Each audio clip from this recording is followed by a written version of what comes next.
ನಮಸ್ಕಾರ, ರಿಪಬ್ಲಿಕ್ ಕನ್ನಡಕ್ಕೆ ಸ್ವಾಗತ. ನಾನು ರಂಜಿತ್ ಶಿರಿಯಾರ್. ನಾಡ ಅಧಿದೇವತೆ ಚಾಮುಂಡೇಶ್ವರಿ ತಾಯಿ, ಚಾಮುಂಡಮ್ಮ ಹಿಂದೂಗಳ ಆಸ್ತಿ ಅಲ್ವಾ? ಚಾಮುಂಡೇಶ್ವರಿ ತಾಯಿ, ಚಾಮುಂಡಿ ಬೆಟ್ಟ ಹಿಂದೂಗಳದ್ದು ಅಲ್ವಾ? ಇಂಥದ್ದೊಂದು ವಿವಾದಕ್ಕೆ ಕಾರಣ ಆಗಿರೋದು ಡಿಕೆ ಶಿವಕುಮಾರ್ ಅವರು ಆಡಿರುವಂತಹ ಮಾತು. ಚಾಮುಂಡೇಶ್ವರಿ ದೇವಸ್ಥಾನಕ್ಕೆ ಮುಸ್ಲಿಮರು ಬರ್ತಾರೆ, ಕೇವಲ ಹಿಂದೂಗಳದ್ದು ಮಾತ್ರ ಅಲ್ಲ, ಇದು ಮುಸ್ಲಿಮರು ಕೂಡ ಬರ್ತಾರೆ ದೇವಸ್ಥಾನಕ್ಕೆ. ಈ ರೀತಿ ಡಿಕೆ ಶಿವಕುಮಾರ್ ಆಡಿರುವಂತಹ ಮಾತು ಈಗ ವಿವಾದದ ಕಿಡಿಯನ್ನ ಹೊತ್ತಿಸಿದೆ. ದಸರಾ ಉದ್ಘಾಟನೆಗೆ ಬಾನು ಮುಷ್ತಾಕ್ ಅವರ ವಿಚಾರವಾಗಿ ಎದ್ದಂತ ಕಿಡಿ ಈಗ ಚಾಮುಂಡೇಶ್ವರಿ ತಾಯಿ ದೇವಸ್ಥಾನ ಇದು ಹಿಂದೂಗಳದ್ದು ಅಲ್ಲ ಅನ್ನುವವರೆಗೂ ಕೂಡ ಬಂದಿದೆ. ಬಾನು ಮುಷ್ತಾಕ್ರಿಂದ ದಸರಾ ಉದ್ಘಾಟನೆಗೆ ಬಿಜೆಪಿ ವಿರೋಧದ ವಿಚಾರ. ಬಿಜೆಪಿ ನಾಯಕರ ವಿರೋಧಕ್ಕೆ ಡಿಸಿಎಂ ಡಿಕೆ ಶಿವಕುಮಾರ್ ಅವರು ಟಾಂಗ್ ಕೊಟ್ಟಿದ್ದಾರೆ. ನಾವು ಮಸೀದಿ, ಜೈನ್ ಟೆಂಪಲ್, ಗುರುದ್ವಾರಕ್ಕೆ ಹೋಗುತ್ತೇವೆ. ಮುಸ್ಲಿಮರು ಹಿಂದೂಗಳಾಗಿಲ್ವಾ? ಹಿಂದೂಗಳು ಮುಸ್ಲಿಮರಾಗಿಲ್ವಾ? ಡಿಕೆ ಶಿವಕುಮಾರ್ ಹೇಳಿರುವಂತ ಮಾತಿದೆ.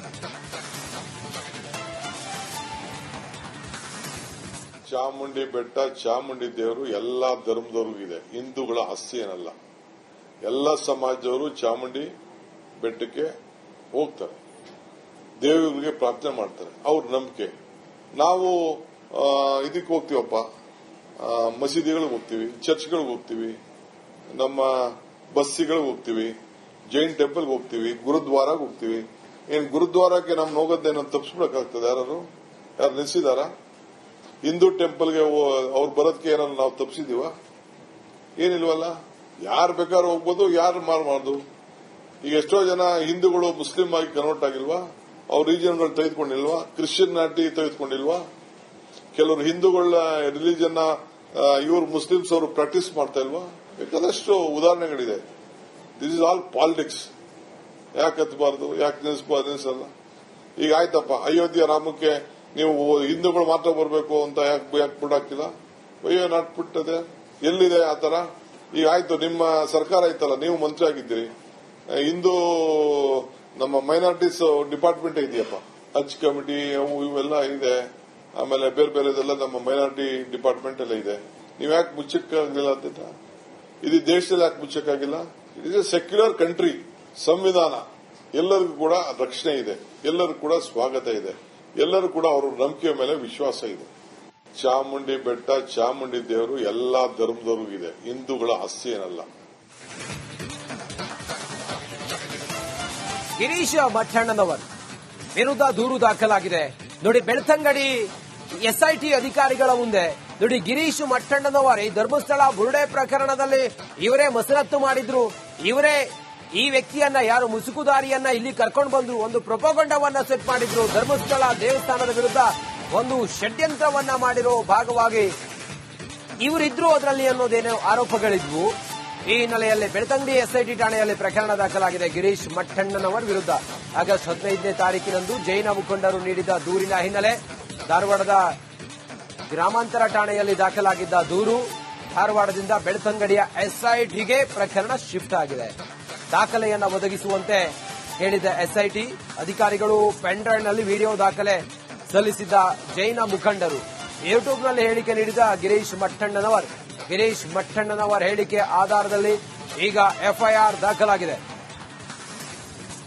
ನೋಡಿ, ಧಾರವಾಡದಲ್ಲಿ ಪ್ರಕರಣ ದಾಖಲಾಗಿತ್ತು, ಅದೀಗ ಬೆಳ್ತಂಗಡಿಯ ಎಸ್ಐಟಿ ಪೊಲೀಸ್ ಠಾಣೆಗೆ ವರ್ಗಾವಣೆ ಆಗಿದೆ. ಗಿರೀಶ್ ಮಠಣ್ಣನವರ್ ಯೂಟ್ಯೂಬ್ನಲ್ಲಿ ಅಥವಾ ಲೈವ್ನಲ್ಲಿ ಮಾತಾಡುವಾಗ ಆಡಿರುವಂತಹ ಮಾತು ಈಗ ಅದರ ವಿರುದ್ಧ ದಾಖಲಾದಂತ ಪ್ರಕರಣ, ಧಾರವಾಡದಲ್ಲಾಗಿರೋ ಪ್ರಕರಣ ಈಗ ಸದ್ಯಕ್ಕೆ ಬೆಳ್ತಂಗಡಿಗೆ ಶಿಫ್ಟ್ ಆಗಿದೆ.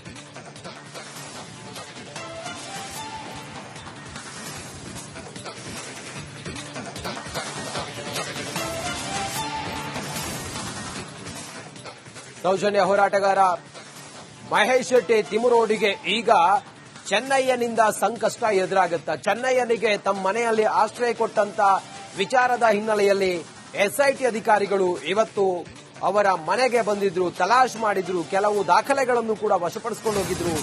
ಇನ್ನು ಮುಂದೆ ಚೆನ್ನಯ್ಯ ವಿಚಾರ, ತಿಮುರೋಡಿಗೆ ಸಂಕಷ್ಟ ಗ್ಯಾರಂಟಿನ? ಆಶ್ರಯದಾತರಿಗೆ ಈಗ ಟ್ರಬಲ್ ಶುರುವಾಗಿದೆ. ತಿಮ್ರೋಡಿ ಮನೆಯಲ್ಲಿ ಎಸ್ಐಟಿಗೆ ಮಹತ್ವದ ಸಾಕ್ಷಿ ಸಿಕ್ಕಿದೆಯಾ? ತಿಮ್ರೋಡಿ ಮನೆಯಲ್ಲಿ ಎಸ್ಐಟಿ ಮೆಗಾ ಪರಿಶೀಲನೆಯನ್ನು ಮಾಡಿದೆ, ತಲಾಶ್ ಮಾಡಿದ್ದಾರೆ. ಕಳೆದ 7 ಗಂಟೆಯಿಂದ ನಡೀತಾ ಇರುವ ತಲಾಶ್, ತಿಮ್ರೋಡಿ ಮನೆಯಲ್ಲಿ 7 ಗಂಟೆಯಿಂದ ತಲಾಶ್ ನಡೀತಾ ಇದೆ. ತಿಮ್ರೋಡಿಗೆ ಸಂಕಷ್ಟ ಗ್ಯಾರಂಟಿ ಅಂತೇಳಿ ಹೇಳ್ತಾ ಇದ್ದಾರೆ. ಮಹೇಶ್ ಶೆಟ್ಟಿ ತಿಮ್ರೋಡಿ, ಸೌಜನ್ಯ ಹೋರಾಟಗಾರ ಮಹೇಶ್ ಶೆಟ್ಟಿ ತಿಮ್ರೋಡಿ ಅವರ ಮನೆಗೆ ಇವತ್ತು ಬೆಳ್ಳಂಬೆಳಗ್ಗೆ ಎಸ್ಐಟಿ ಅಧಿಕಾರಿಗಳು ಬರ್ತಾರೆ ಬಿಗಿ ಬಂದೋಬಸ್ತ್ನೊಂದಿಗೆ. ಬಂದವರೇ ಅವರ ಮನೆಯನ್ನ ತಲಾಶ್ ಮಾಡ್ತಾರೆ. ಅವ್ರ ಮನೆಯಲ್ಲಿ ಇರಲಿಲ್ಲ. ಆಗ ಮಹೇಶ್ ಶೆಟ್ಟಿ ತಿಮ್ರೋಡಿ ಅವರ ಮನೆ ತಲಾಶ್ ಮಾಡಿದಾಗ ಕೆಲವು ದಾಖಲಾತಿಗಳು ಸಿಕ್ಕಿದಾವೆ. ಅದು ಆ ವ್ಯಕ್ತಿ ಏನಿದೆನಲ್ಲ ಚೆನ್ನಯ್ಯ, ಆತನಿಗೆ ಆಶ್ರಯ ಕೊಟ್ಟಂತ ಕಾರಣ. ಅದ್ರ ಜೊತೆಗೆ ಕೆಲವು ಆತ ಅಲ್ಲಿ ಬಿಟ್ಟು ಹೋದಂತ ಕೆಲವು ವಸ್ತುಗಳು, ಆತನ ಮೊಬೈಲು, ಅದೆಲ್ಲವೂ ಕೂಡ ಈಗ ವಶಕ್ಕೆ ಪಡ್ಕೊಂಡಿದ್ದಾರೆ. ಅದ್ರ ಜೊತೆಗೆ ಆತನ ಮೊಬೈಲ್ನಲ್ಲಿ ಸಿಕ್ಕಂತ ಕೆಲವು ಮಾಹಿತಿ ಇದೆಯಲ್ಲ, ಸಿಸಿಟಿವಿ ಫುಟೇಜ್ಗಳು ಕೆಲವು ಸಿಕ್ಕಿದಾವೆ. ಇದೆಲ್ಲವೂ ಕೂಡ ಮಹೇಶ್ ಶೆಟ್ಟಿ ತಿಮ್ರೋಡಿಗೆ ಸಂಕಷ್ಟ ಗ್ಯಾರಂಟಿ ಅಂತೇಳಿ ಹೇಳ್ತಾ ಇದ್ದಾರೆ. ತಿಮ್ರೋಡಿ ಬ್ರದರ್ಸ್ ಮನೆಯಲ್ಲಿ ಎಸ್ಐಟಿ ಅಧಿಕಾರಿಗಳು ಸತತ 7 ಗಂಟೆಗಿಂತ ತಲಾಶ್ ಮಾಡ್ತಾ ಇದ್ದಾರೆ. ಚೆನ್ನಯ್ಯನಿಗೆ ಸಂಬಂಧಿಸಿದ ವಸ್ತುಗಳನ್ನ ಸೀಸ್ ಮಾಡಿದ್ದಾರೆ ಎಸ್ಐಟಿ ಅಧಿಕಾರಿಗಳು. ಚಿನ್ನಯ್ಯನ ಬಟ್ಟೆ, ಚಿನ್ನಯ್ಯನ ಮೊಬೈಲ್ ಚಾರ್ಜರ್, ಇದೆಲ್ಲವೂ ಕೂಡ ಬ್ಯಾಗ್, ಚಾಪೆ ಸೇರಿದಂತೆ ಕೆಲ ಕಾಗದ ಪತ್ರಗಳೂ ಕೂಡ ಎಸ್ಐಟಿ ಅಧಿಕಾರಿಗಳು ಈಗ ಸೀಸ್ ಮಾಡಿದ್ದಾರೆ. ಚೆನ್ನಯ್ಯನ ಸಮ್ಮುಖದಲ್ಲೇ ಎಸ್ಐಟಿ ಪರಿಶೀಲನೆ ಮಾಡ್ತಾ ಇದೆ. ಚೆನ್ನಯ್ಯನೂ ಕರ್ಕೊಂಡು ಬಂದಿದ್ದಾರೆ. ತಿಮ್ರೋಡಿ ಬ್ರದರ್ಸ್ ಮನೆಯಲ್ಲಿ ಎಸ್ಐಟಿ ಶೋಧ ಕಾರ್ಯಾಚರಣೆ ನಡೀತಾ ಇದೆ. ಚಿನ್ನಯ್ಯನಿಗೆ ಸಂಬಂಧಿಸಿದ ವಸ್ತುಗಳನ್ನು ಸೀಸ್ ಮಾಡಿದ್ದಾರೆ ಎಸ್ಐಟಿ ಅಧಿಕಾರಿಗಳ ತಂಡ. ಚಿನ್ನಯ್ಯನ ಬಟ್ಟೆ, ಬರೆ, ಮೊಬೈಲ್ ಚಾರ್ಜರ್ ಸೇರಿದಂತೆ ಆತ ಅವ್ರ ಮನೆಯಲ್ಲಿ ಏನೇನು ಇಟ್ಟಿದ್ದ, ಚಾಪೆ, ಬ್ಯಾಗು, ಎಲ್ಲ ಬ್ಯಾಗ್ನಲ್ಲಿದ್ದಂತ ದಾಖಲೆಗಳು, ಇದೆಲ್ಲವನ್ನು ಕೂಡ ಈಗ ವಶಕ್ಕೆ ಪಡ್ಕೊಂಡಿದ್ದಾರೆ ಎಸ್ಐಟಿ ಅಧಿಕಾರಿಗಳು.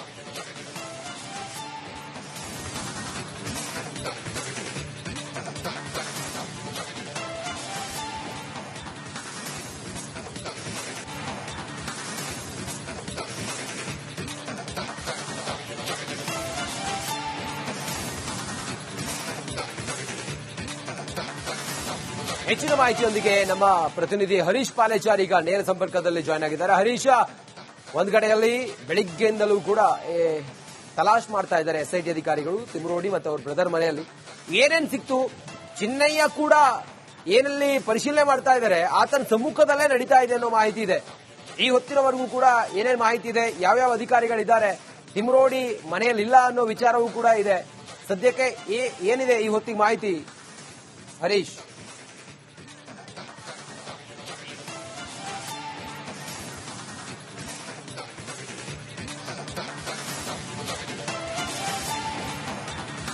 ಖಂಡಿತವಾಗಿ ಸುಮಾರು 7-7:30 ಗಂಟೆಯಿಂದ ಅವಧಿಯಿಂದ ಈ ಒಂದು ರೀತಿಯಲ್ಲಿ ತಲಾಶ್ ನಡೀತಾ ಇರುವಂತದ್ದು. ತಿಮರೋಡಿ ಮನೆ ಇರಬಹುದು, ತಿಮರೋಡಿಯ ಸಹೋದರನ ಮನೆಯಲ್ಲೂ ಕೂಡ ಎಸ್ಐಟಿ ತಂಡ, ಅದರಲ್ಲೂ ಕೂಡ ಹಿರಿಯ ಅಧಿಕಾರಿಗಳು ಸೇರಿಕೊಂಡು ಎಲ್ಲಾ ರೀತಿಯಲ್ಲಿ ಯಾವ್ಯಾವ ರೀತಿಯ ಸಾಕ್ಷಿಗಳು ಸಿಗ್ತದೆ, ಮತ್ತೆ ದೂರು ಯಾರು ಚೆನ್ನಯ್ಯ ಇದ್ದಾನೆ ಅವನಿಗೆ ಸಂಬಂಧಪಟ್ಟ ಮೊಬೈಲ್ ಇರಬಹುದು, ಆಂಡ್ರಾಯ್ಡ್ ಮೊಬೈಲ್ ಅನ್ನ ಈಗಾಗಲೇ ವಶಪಡಿಸಿಕೊಂಡಿರುವಂತದ್ದು, ಜೊತೆಗೆ ಆರ್ ಡಿಸ್ಕ್ಗಳನ್ನ ಕೂಡ ವಶಕ್ಕೆ ಪಡೆದುಕೊಂಡಿರುವಂತದ್ದು, ಜೊತೆಗೆ ಸಿಸಿ ಕ್ಯಾಮೆರಾದ ಫುಟೇಜ್ಗಳನ್ನ ಕೂಡ ಪಡ್ಕೊಂಡಿರುವಂತದ್ದು. ಯಾಕಂದ್ರೆ ಅದರಿಂದ ಸಾಕಷ್ಟು ಸಾಕ್ಷಿಗಳು ಎಸ್ಐಟಿ ತಂಡಕ್ಕೆ ಲಭ್ಯ ಆಗೋದಕ್ಕೆ ಸಾಧ್ಯ ಇರುವಂತದ್ದು. ಜೊತೆಗೆ ಚಿನ್ನಯ್ಯನಿಗೆ ಸೇರಿರುವಂತಹ ಏನೇನು ವಸ್ತುಗಳಿದ್ದಾವೆ, ಆತನ ಚಪ್ಪೆ ಇರಬಹುದು, ತಟ್ಟೆ ಅಥವಾ ಅವನ ಬಟ್ಟೆಗಳು ಎಲ್ಲವನ್ನೂ ಕೂಡ ಎಸ್ಐಟಿ ಸದ್ಯಕ್ಕೆ ವಶಪಡಿಸಿಕೊಂಡಿರುವಂತದ್ದು. ಮತ್ತೆ ಆತ ಎಲ್ಲೆಲ್ಲಿ ಆತನ ಓಡಾಟ ಇತ್ತು ಎಲ್ಲವನ್ನ ಕಲೆ ಹಾಕ್ತಾ ಇರುವಂತದ್ದು, ಎಷ್ಟು ದಿನಗಳಿಂದ ಆತ ಅಲ್ಲಿದ್ದ ಅನ್ನುವಂಥದ್ದು. ಜೊತೆಗೆ ತಿಮರೋಡಿ ಸಹೋದರನ ಮನೆಯಲ್ಲಿ ಆತನನ್ನ ಇಡಲಾಗಿತ್ತು ಅಂತ. ಯಾಕಂದ್ರೆ ತಿಮರೋಡಿ ಮನೆಗೆ ಸಾಕಷ್ಟು ಸಾರ್ವಜನಿಕರು ಅಥವಾ ಬೇರೆ ಬೇರೆ ಸಂಪರ್ಕ ಜಾಸ್ತಿ ಇರೋದ್ರಿಂದ ಆತನನ್ನ ಅಜ್ಞಾತವಾಗಿ ಇಡೋದಕ್ಕೆ ತಿಮರೋಡಿಯ ಸಹೋದರನ ಮನೆಯನ್ನ ಯೂಸ್ ಮಾಡಲಾಗಿತ್ತು ಅನ್ನುವಂಥದ್ದು ಕೂಡ ಬೆಳಕಿಗೆ ಬಂದಿರುವಂತಹ ಅಂಶ. ಸದ್ಯಕ್ಕೆ ಎಸ್ಐಟಿ ಅಧಿಕಾರಿಗಳು ಇನ್ನೂ ಕೂಡ ತನಿಖೆಯನ್ನ ತಲಾಶ್ ಮಾಡೋದನ್ನ ಮುಂದುವರಿಸಿರುವಂತದ್ದು, ಇನ್ನೂ ಕೂಡ ಮುಗ್ದಿಲ್ಲ. ಯಾಕಂದ್ರೆ ಇನ್ನೊಂದು ಕಡೆಯಿಂದ ಸುಜಾತಾ ಭಟ್ನ ತನಿಖೆಯೂ ಕೂಡ ನಡಿಬೇಕಿದೆ. ಸುಜಾತಾ ಭಟ್ ಬೆಳಿಗ್ಗೆ 5 ಗಂಟೆಗೆ ಬಂದು ಇಲ್ಲಿ ಕೂತಿರುವಂತದ್ದು. ಆದ್ರೆ ಹಿರಿಯ ಅಧಿಕಾರಿಗಳ ನೇತೃತ್ವದಲ್ಲಿ ಆಕೆಯ ವಿಚಾರಣೆ ಇನ್ನೂ ಕೂಡ ಬಾಕಿ ಇರುವಂತದ್ದು. ಸದ್ಯಕ್ಕೆ ಅಧಿಕಾರಿ ಗುಣಪಾಲ್ ಅವರ ನೇತೃತ್ವದಲ್ಲಿ ತನಿಖೆ ನಡೀತಾ ಇದ್ರು ಕೂಡ ಹಿರಿಯ ಅಧಿಕಾರಿಗಳು ಮೊಹಂತಿ ಇರಬಹುದು, ದಯಾಮನ್ ನೇತೃತ್ವದಲ್ಲಿ ತನಿಖೆಗಳು ನಡಿಬೇಕಿದೆ, ಅದು ಇನ್ನೂ ಬಾಕಿ ಇರುವಂತದ್ದು. ಸದ್ಯಕ್ಕೆ ತಿಮರೋಡಿ ಮತ್ತು ಮಹೇಶ್ ತಿಮರೋಡಿ ಮತ್ತು ಅವರ ಸಹೋದರನ ಮನೆಯಲ್ಲಿ ಎಸ್ಐಟಿ ತಂಡ ತನಿಖೆಯನ್ನು ಚುರುಕುಗೊಳಿಸಿರೋದ್ರಿಂದ ಸದ್ಯಕ್ಕೆ ಇಲ್ಲಿ ಇನ್ನೊಂದು ಹಂತದ ತನಿಖೆ, ಸುಜಾತಾ ಭಟ್ನ ತನಿಖೆ ಮುಂದುವರಿಸೋಕೆ ಸಾಧ್ಯ ಆಗಿಲ್ಲ.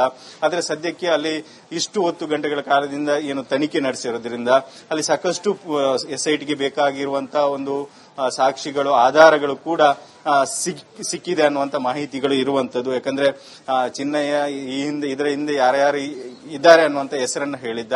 ಅದಕ್ಕೆ ಪೂರಕವಾದ ಮಾಹಿತಿಗಳು ಕೂಡ ಸದ್ಯಕ್ಕೆ ಎಸ್ಐಟಿ ತಂಡಕ್ಕೆ ಸಿಕ್ಕಿರುವಂತದ್ದು. ಜೊತೆಗೆ ಅದಕ್ಕೆ ಸರಿಯಾದ ದಾಖಲೆಗಳು ದೊರೆತಲ್ಲಿ ಚಿನ್ನಯ್ಯನ ಹಿಂದೆ ಕೆಲಸ ಮಾಡಿದ ವ್ಯಕ್ತಿಗಳಿಗೂ ಕೂಡ ಒಂದಷ್ಟು ಕಂಟಕ ಎದುರಾಗುವ ಎಲ್ಲಾ ಲಕ್ಷಣಗಳು ಸದ್ಯಕ್ಕೆ ಗೋಚರಿಸ್ತಾ ಇರುವಂತದ್ದು.